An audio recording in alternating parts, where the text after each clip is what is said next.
হার্লারের পক্ষ থেকেই বিপিএলে আমরা একটা টিমের জন্য আমরা ওনাদেরকে অনুরোধ করেছি যে আমরা টিম নিতে চাই। এই টিমটার কিন্তু সর্বসাকুল্যে আছে আমাদের মেগাস্টার শাকিব খান।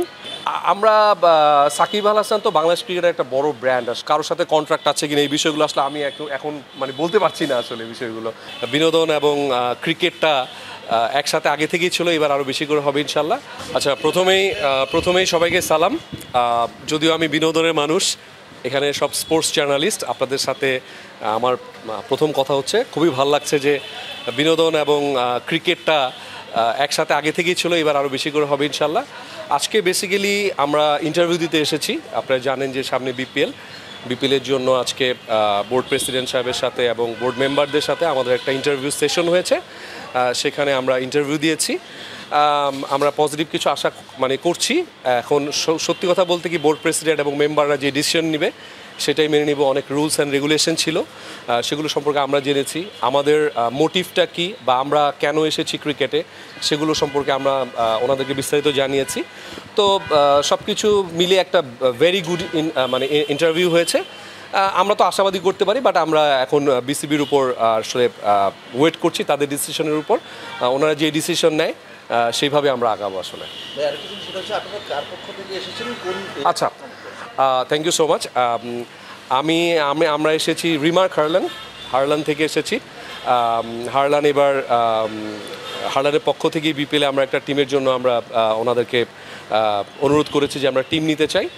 এবং এই টিমটার কিন্তু সর্বসাকুল্যে আছে আমাদের মেগাস্টার শাকিব খান।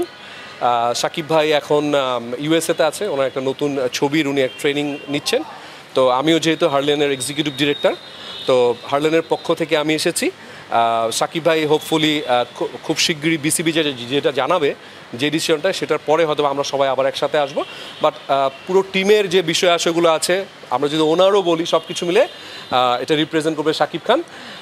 ওনাকে যথাযথ সাপোর্ট দেওয়ার জন্য আমি আছি, আর অনেকেই আছে, আমার ভাই আছে, আমরা সবাই মিলেই আমরা একসাথেই কাজ করবো আসলে। বাট সব কিছু শাকিব ভাই দেখবেন। বিসিবির তো আসলে সত্যি কথা বলতে কি ব্র্যান্ড, আমরা যদি ব্র্যান্ড বলি, ক্রিকেটের যে একটা লিগ হয় সেটা হচ্ছে বিপিএল, আমাদের দেশের সবচেয়ে বড় একটা ফ্র্যাঞ্চাইজি ক্রিকেট। আইপিএলের পরে যদি বলি, আমরা তো ওনাদের সাথে কথা বলে আমরা এত হ্যাপি হয়েছি। ওনাদের যে চিন্তা চেতনা, আমি আমার জীবনের প্রথম কোনো ক্রিকেট বোর্ড প্রেসিডেন্টের সাথে কথা বললাম, বোর্ড ডিরেক্টরদের সাথে কথা বললাম। আমি অভিনয়ের মানুষ, বাট ওনাদের বিহেভিয়ার বলেন, ওনাদের ওয়ে অফ টকিং বলেন, সব কিছু মিলে আমি so impressed. They are very nice, appreciated. আমার মনে হয় বাংলাদেশ ক্রিকেটকে ওনারা মাত্রই বাংলাদেশ পাকিস্তানের সাথে 2-0 ম্যাচে জিতলো, এটা আমাদের জন্য একটা ঐতিহাসিক জয়।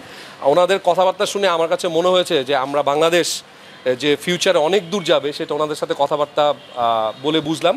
রুলস অ্যান্ড রেগুলেশন বলতে ওনারা ভেরি প্রফেশনালি আগাতে চায়, আমরাও প্রফেশনাল কাজ করতে চাই, এগুলো নিয়েই আসলে আলোচনা হয়েছে সব কিছু মিলে।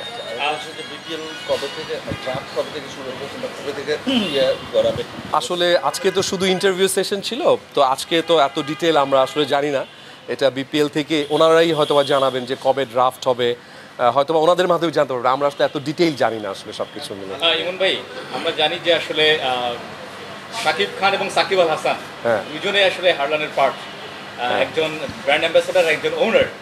সেক্ষেত্রে বিপিএল এর টিমেও কি আমরা দুই সাকিব খানকে দেখবো কিনা, দুই সাকিবকে? আমি আসলে এইটুক বলতে পারি, সাকিব ভাই আমার বড় ভাই, সাকিব ভাই আর আমাকে দেখবেন। যদি বিসিবি যদি আমাদেরকে দেয় দলটা, তাহলে সাকিব ভাইকে দেখবেন, আমাকে দেখবেন।